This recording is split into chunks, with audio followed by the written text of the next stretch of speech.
I heard my wife's family plotting against me, so I gave them a night they'll never forget. Something felt off about Eliza the week leading up to the family dinner, not the usual kind of off, like when she was buried in work stress or miffed that I'd forgotten to wipe my boots. No, this was different. She was always glancing at her phone when she thought I wasn't paying attention. She'd switch tabs when I walked behind her while she worked, and she started taking phone calls in the guest bedroom, doors closed, voice low. 7 years of marriage teaches you to recognize the cracks, even if they're hairline thin. It's like spotting a wall that's not quite plumb, you just know something's wrong. Now, I never imagined I'd be one of those people, typing out my heart at 3 a.m. while nursing a glass of whiskey. I'm not someone who vents online, but right now, as my whole life crumbles in slow motion, I need to get this story out, and you, anonymous internet strangers, are getting front row seats. Let me backtrack. I'm Kyle, 34. I run a construction business I built from scratch after dropping out of community college. Started with nothing but a battered truck and stubborn grit. Now I've got 5 full crews operating across the county. We're not building skyscrapers, but we're more than comfortable. My wife Eliza, 32, is a lawyer. I supported her through law school, paid for her tuition, covered our rent, cooked our dinners, and still managed to grow my business in the margins of my day. She comes from a wealthier crowd, the kind of upper-middle-class family who never quite knew what to make of the blue-collar guy their daughter married. Her dad, Richard, is a financial planner. Her mom, Lillian, dabbles in luxury real estate. Her brother, Mason, business degree and a mouth to match, thinks he's the second coming of Warren Buffett. Now, I always knew they looked down on me. They never said it outright, but the jabs were endless. So when are you going back to finish your degree? Is your little company still running? Eliza could have gone Ivy League if she hadn't stayed local. But through it all, Eliza defended me. Or at least I thought she did. Then came last Saturday, the annual spring dinner. We host it every year at our place, a tradition Eliza insisted on. She liked showing off our home to her family, letting them see that she was doing well, that she'd married someone capable. I never minded. I took pride in what we'd built together. That morning, I was up at 6, firing up the smoker for the brisket I'd been dry aging all week. Spent hours pressure washing the deck, setting the outdoor table, arranging the garden lights. Everything had to be flawless. Her family was coming. Eliza seemed tenser than usual, snappy, impatient. She criticized how I folded napkins, rolled her eyes when I asked about the wine glasses. I chalked it up to stress. By 4 p.m., everyone had arrived. Richard and Lillian, Mason and his wife Kara, and Eliza's younger sister Brielle, who's still in grad school. From the moment they walked in, the critiques started. Why is the couch facing that direction? Lillian asked, already rearranging throw pillows. Richard pounced next. Business still holding up? With the economy the way it is, I imagine a lot of contractors are folding. His tone wasn't curious. It was hopeful. Dinner was at 6. I'd laid out our finest plates, the ones we got at our wedding and never used. That's when I realized we were short 2 chairs. I offered to grab some from the garage. As I walked out the side door, I heard low voices near the hedges. Mason and Eliza, they were smoking weird, since she quit 3 years ago. I paused, about to say something, when I heard Mason's voice. I still don't get how you ended up with him. Dad's right, you need to divorce the guy before you have kids and get stuck forever. I froze. And then came Eliza's reply, calm as you like, I'm already working on it. My lawyer says we can go after half his business too. It felt like someone cracked my ribs open with a sledgehammer. I stood there in the dark, paralyzed. Then they laughed. Something about a guy named Daniel being a better fit for her. How she'd wasted her prime years on a man who played with tools all day. 7 years. 7 years of sacrifices, of sleepless nights helping her study, of canceled trips so we could cover her textbooks, the extra jobs I took to cover her student loan payments. All of it reeled through my head like a cruel montage. But I didn't scream, didn't confront them. Some switch inside me flipped off. I quietly walked to the garage, grabbed the 2 folding chairs, took a deep breath, and forced a smile onto my face like nothing had happened. As I walked back in, I caught my reflection in the hallway mirror. I looked fine, normal. But inside, I was a collapsed building. Dinner was surreal. I served wine, sliced brisket, laughed at Richard's tired jokes, and watched this woman, my wife, or the stranger wearing her skin, pretend nothing was wrong. I studied her face, trying to find the woman I married. Had she always looked at me with that subtle disdain, or had I just never noticed? At one point, Lillian complimented the brisket, asked for the recipe. Now she wanted to know. After years of dismissing my cooking, I explained the dry aging process in a flat, mechanical tone. Across the table, Brielle watched me with a strange expression, like she was picking up on something beneath the surface. She'd always been the one person in that family I could stand. After dessert, Mason raised his glass in a smug toast. To family and new beginnings, he said, eyes glinting. I lifted my glass too, thought about smashing it into his face. They left around 11. Eliza hummed as she cleared the dishes. Hummed, like she hadn't just set fire to everything we'd built. She kissed my cheek. "You're such a good husband," she said. I almost gagged. She went upstairs. I stayed behind. Her laptop was password protected now. Unusual, but I'd guessed it by the third try. Emails to her lawyer, going back 3 months. The plan was detailed. Wait until she made partner. Use my income as financial padding, then divorce me and go after half of the business. There were spreadsheets, timelines, lists of assets. A transaction log revealed she'd been slowly transferring money into a secret account, always just under the threshold that would send alerts. Smart lawyer, smarter betrayal. 20,000 gone from our joint account. That was supposed to be our expansion fund. My dream of opening a second workshop.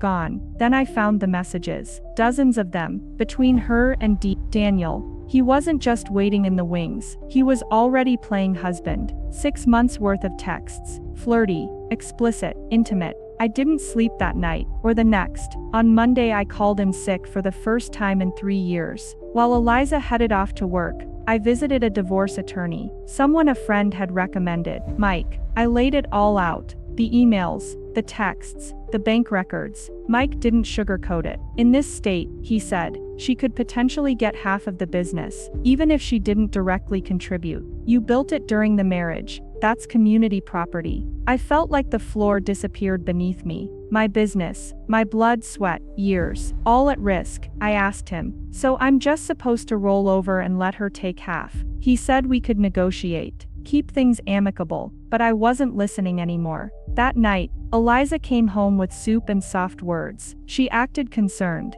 asked if I'd been to a doctor. I played along, just tired, might be catching something. She rubbed my back, told me I should rest. I thanked her, told her I loved her. She smiled, said she loved me too. Empty words falling from a mouth that had already planned my execution. As we sat on the couch, she liked a Christmas photo on Instagram, one her sister had posted, #couple goals. The irony nearly made me laugh. A stranger was living in my home, wearing my wife's face. But here's what she didn't know. The man she thought was too simple to fight back. He was about to burn it all down. I've never been the vindictive type. If a subcontractor messes up, I usually just cut ties and move on. If a client pays late, I work with them. That's how I've always done business, measured, controlled. But this wasn't business, this was my life. That second night, while Eliza slept peacefully beside me, probably dreaming about spending my money with Daniel, something inside me crystallized. A shift, a clarity I'd never experienced before. Eliza and her family had always underestimated me. They saw calloused hands, sawdust-covered clothes, and a GED, and assumed I was simple. But building something from scratch takes strategy, patience, intelligence, timing, and now I was going to show them exactly how strategic I could be. First thing Tuesday morning, I made phone calls to my bank, to my business partner, to a few key clients. By lunchtime, the outline of a plan was forming. By dinner, I had a clear blueprint. She wanted war, fine, but she was bringing a butter knife to a chainsaw fight. This wasn't about money anymore. It was about showing her and her condescending family exactly what the loser they mocked was capable of. The next morning, after she left for work, I got to work myself. Phase 1, secure my business. I called my accountant, Ronnie, and asked for an urgent face-to-face at the coffee shop down the street. No way I was discussing this over the phone or at the office where employees might overhear. Now here's the thing. When you're bootstrapping a business while also supporting your partner through law school, you cut corners. You skip some documentation because you're working 16-hour days. Eliza knew that. In fact, she helped file a few of those early tax returns when we couldn't afford a proper accountant. When I met up with Ronnie, he looked like death. Turns out Eliza had already reached out to him a few weeks prior, asking innocent questions about valuation and ownership structure under the pretense of preparing for potential investors. Ronnie, not suspecting anything, gave her surface-level answers, but something about it made him uncomfortable enough to bookmark the interaction. When I explained what was really going on, he paled. "Kyle," he said, sliding his tablet toward me, "you need to see this." He pulled up several years of business transactions. "These ones," he said, pointing to highlighted entries, "don't quite add up." Turns out Eliza had been manipulating the books, not forging.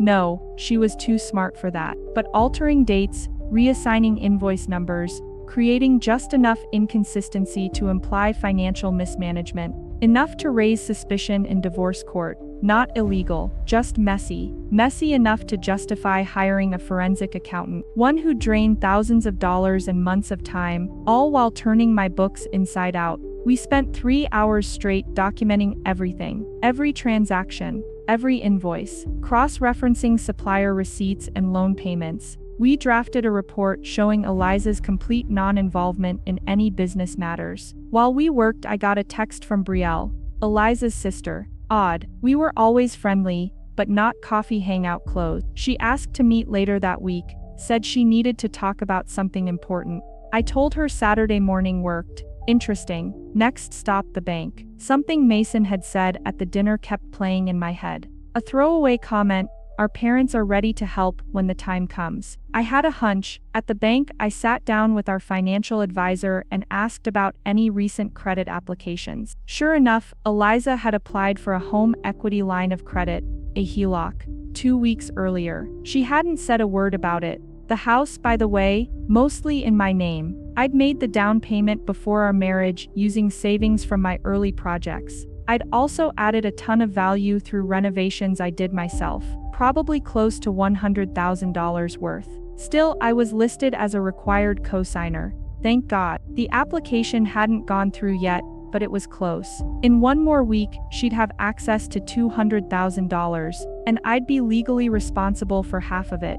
I showed my ID and marriage license. The advisor looked uncomfortable but canceled the process. Then I moved half of our joint savings into my personal business account. The exact amount I had contributed. Was it petty? Maybe. But it was a hell of a lot less than she was planning to take. When I got home, I did something questionable. I installed small voice recorders in the living room and bedroom. Legal in our state, since it's my house too. Still felt shady. I also set up a camera in the office, angled toward her desk. Then I took our dog for a walk around the neighborhood, waving to neighbors and tossing a tennis ball to the Jenkins kid. Just a normal Tuesday, if you ignored the fact that I was preparing to dismantle my marriage from the inside out.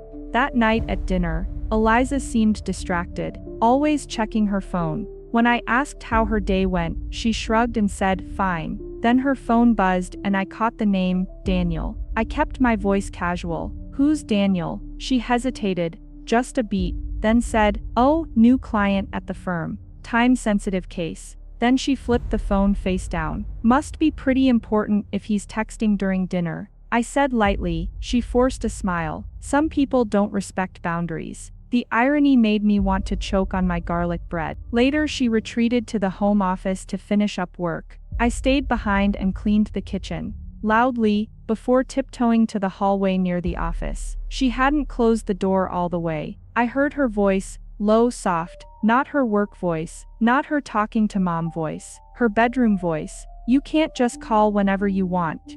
"No, he doesn't suspect a thing. Just be patient." "Yes, I miss you too." Each sentence was like another nail in the coffin. I wanted to burst in, confront her, end it all. But I didn't, because this wasn't just about emotion anymore. This was about precision. Pour concrete too soon, it won't set right. Rush the framing, and the structure fails. Revenge, like construction, takes time to cure. Wednesday morning, I left divorce papers, blank, out on my nightstand. Just standard forms I printed from the county website. After my shower, they'd been moved. She saw them, but said nothing. Neither did I. At work, I quietly pulled more strings, asked clients for favors, not money, but information. That afternoon, I learned that Daniel wasn't just some random guy. He was a college friend of Mason's. They'd been at several family events I'd missed over the years, ski trips, cruises, birthdays, all times I'd been working. Daniel and Eliza had dated briefly before I came into the picture. This wasn't an affair. This was a long game. I compiled everything: receipts, invoices, photos, tuition payments, bar prep fees, Uber rides from late-night study sessions, a detailed log of everything I'd invested in Eliza's success. $43,600, not including interest I could have made if I'd put that money into my business. That night, for the first time in months, she initiated sex. I almost laughed. Was this another part of her act? Keep me content while she closed in for the financial kill. I played along, hit all the right notes, felt nothing. Afterwards, while she slept, I lay awake. One question repeated in my head: was any of it real? Thursday morning, I had a meeting scheduled, coffee with Brielle. I arrived early at the cafe, scrolling through Reddit while I waited.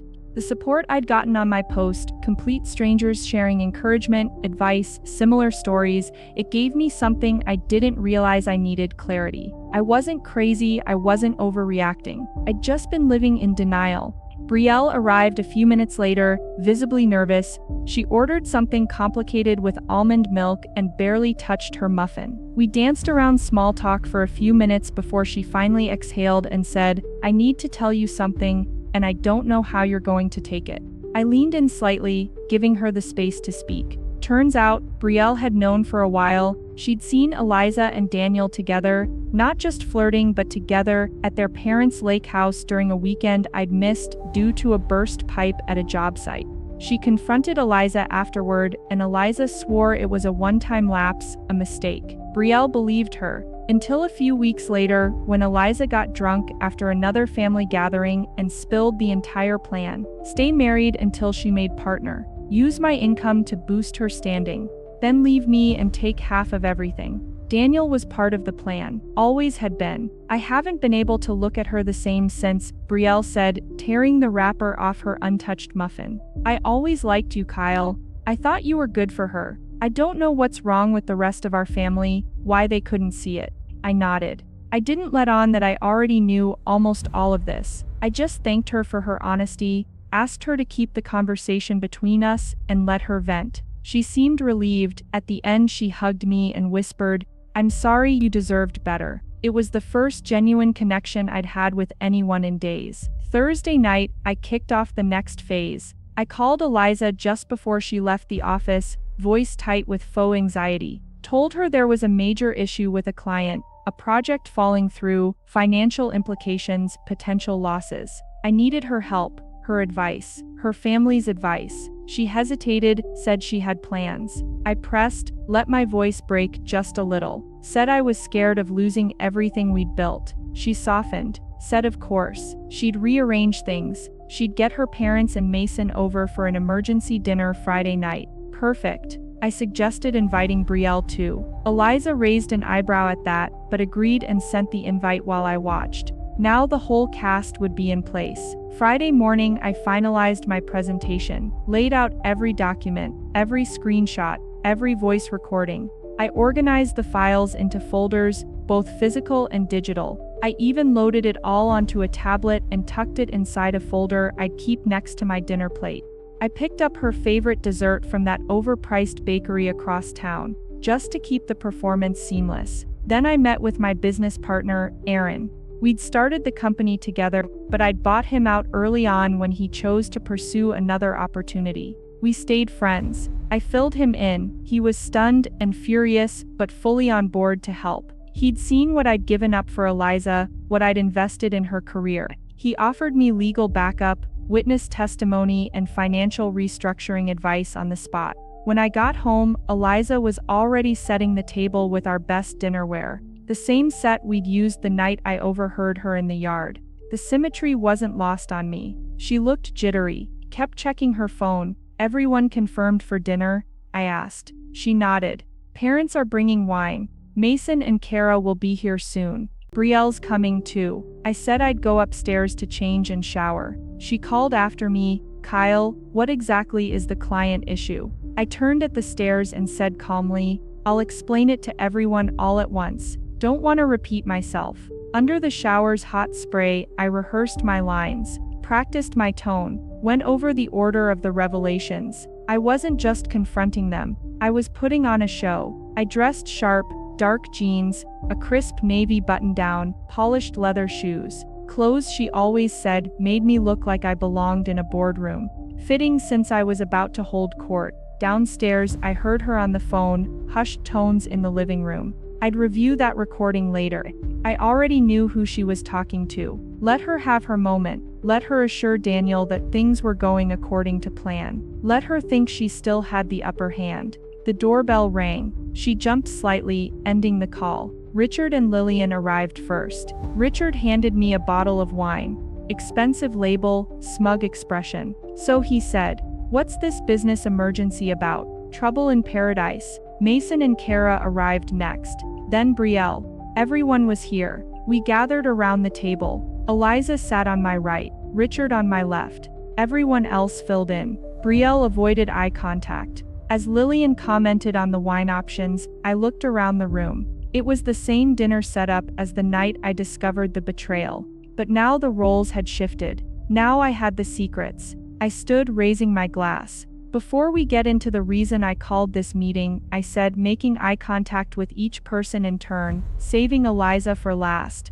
I'd like to propose a toast. To family, to loyalty, and to finally seeing things clearly. A few polite chuckles. Some confusion. I sat down and sipped my wine. So I began, about the emergency. It's not my business that's in trouble. I reached for the folder beside me. Eliza's hand was on my arm, gently encouraging. The performance. It's my marriage. Everything stopped. Her hand went rigid. Mason froze with a fork halfway to his mouth. Lillian blinked. Richard's expression darkened. Wait, Eliza whispered. What are you doing? I connected the tablet to the TV. When you're demolishing a structure, I said calmly, you don't start at the roof. You start at the foundation. I played the audio recording, the one from the previous family dinner. The voices of Eliza and Mason filled the room. I still can't believe you married this guy, Mason said, and then Eliza's response. I'm already working on it. My lawyer says we can go after half his business. Laughter. Silence followed. Mason went pale. Lillian's hand covered her mouth. Richard clenched his jaw.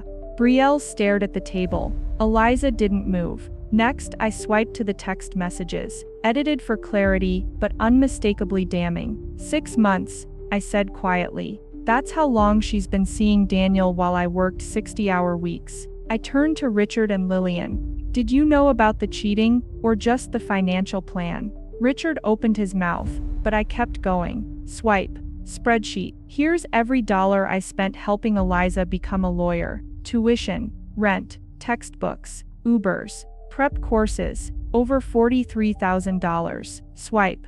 Bank records. Here's the account she's been funneling money into, and the HELOC application she filed, against my house. The room was dead silent. Then chaos. Richard stood, knocking his chair back. This is outrageous, he barked. Eliza, we're leaving. Eliza grabbed my arm. Kyle, please. I can explain. Mason, trying to delete messages under the table, froze when I called him out. Those texts, already backed up.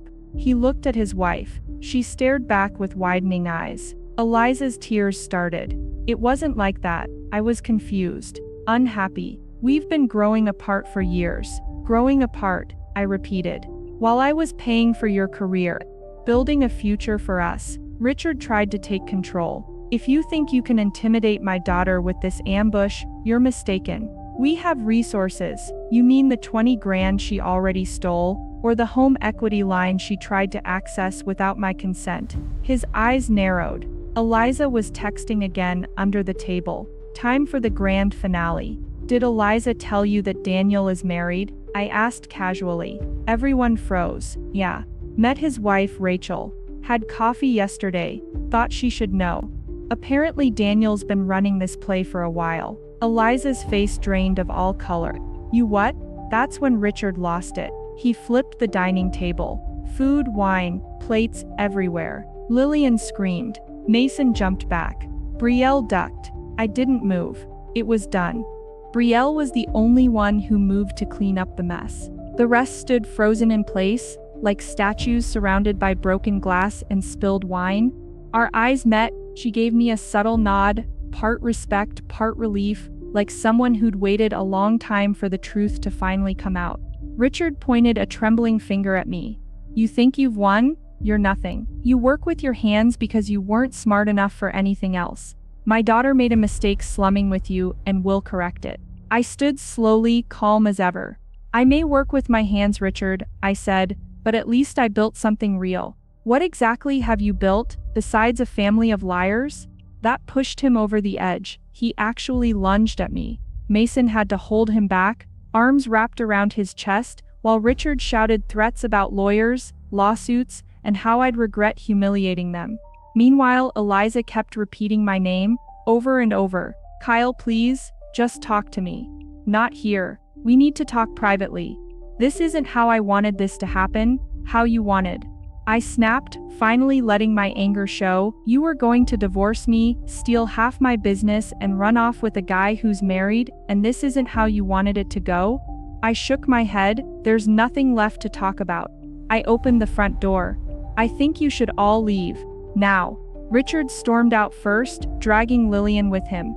Mason followed, still pale, his wife glaring at him like he'd grown a second head. Brielle paused at the door, looked around at the wreckage, both literal and emotional, and said, I'm sorry for everything. You really did deserve better. Then she stepped outside, closing the door behind her. And just like that, it was quiet. Just me and Eliza standing in the wreckage of our dining room, the one I had built by hand. She looked so small now, unsure, completely stripped of her usual confidence. Where are you going to go? She asked quietly. I already booked a hotel. She flinched. You planned all of this? I learned from the best, I said, grabbing the overnight bag I'd packed the day before. As I walked past her, she said the words I expected but still found surreal. You'll regret this. My father wasn't bluffing about the lawyers. I didn't reply. Some foundations are too damaged to repair. That night in the hotel I slept better than I had in months. The next day while Eliza was at work, I returned to the house, packed only what mattered. Clothes, tools, a few photos, the dog's stuff. I left my key on the counter. I'd already secured a small apartment near my workshop. No hiding, just a clean start. I called my team and told them I'd be working remotely for a while. Personal matters. They understood. They'd always had my back. For 2 days I disconnected from everything. No social media. No email. Just me, my dog, and the slow process of adjusting to a new normal. The dog seemed happier instantly. Animals can sense tension, and our home had been dripping with it for months. On the 3rd day I turned my phone back on. It buzzed instantly. 47 WhatsApp messages from Eliza. They started angry. How dare you humiliate me in front of my family? You've ruined everything. Then they shifted. Kyle, please, we need to talk.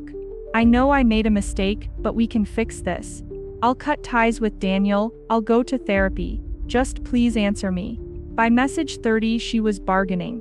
Take the house, take the money. I don't care anymore, just don't ignore me. Message 45 was short. I'm sorry. And then 2 more at 3:14 a.m. I told Daniel everything. About the divorce plan. The money. He said he still wanted to be with me. Then 5 minutes ago he called. Said he's staying with his wife. I have nobody now. I read through them all without replying. I didn't feel victorious. I didn't feel powerful. I just felt tired. Like finishing a grueling job for a client who would never appreciate the craftsmanship. Then another message came through. Kyle, I know you're reading these. Please just tell me what you want. Money? The house? I'll sign anything. And that's when I finally understood. She still didn't get it. It was never about the money. It was about the betrayal, the manipulation, the years of trust that she set on fire. I sent one message in reply. I've already sent the divorce papers to your office. All I want is for this to be over quickly. Please direct future communication through our lawyers. Then I blocked her number. That afternoon, I went on a long hike with the dog. While walking a quiet forest trail, I got a text from Brielle. Heard you moved out. Eliza's staying with our parents. Dad's losing his mind, but Mom's finally asking questions about what actually happened. I think the whole perfect daughter's image is cracking. I replied, thanks for the update. Hope you're doing okay through all this. She answered almost immediately. Better than okay. I finally told my parents I'm dropping out of the program they picked for me. Going to do something I actually care about. Guess your courage rubbed off on me. As the sun dipped behind the trees, I sat on a rock and watched my dog sniff at a pile of leaves, tail wagging. 7 years. 7 years of building a life that turned out to be a carefully wrapped lie. But now, I had something better. Freedom. Truth. A clean foundation. My phone buzzed again. A message from Rachel, Daniel's wife. She thanked me for meeting her, shared some evidence of her own, and sent me a link to a support group for people going through divorces involving financial betrayal. Apparently there are more of us than you'd think. I pocketed my phone, called the dog, and headed back toward the trailhead. Time to unpack the last of the boxes, make dinner, start rebuilding. Like any good construction project, it starts with a solid foundation. And this time, I'm making damn sure it's bulletproof.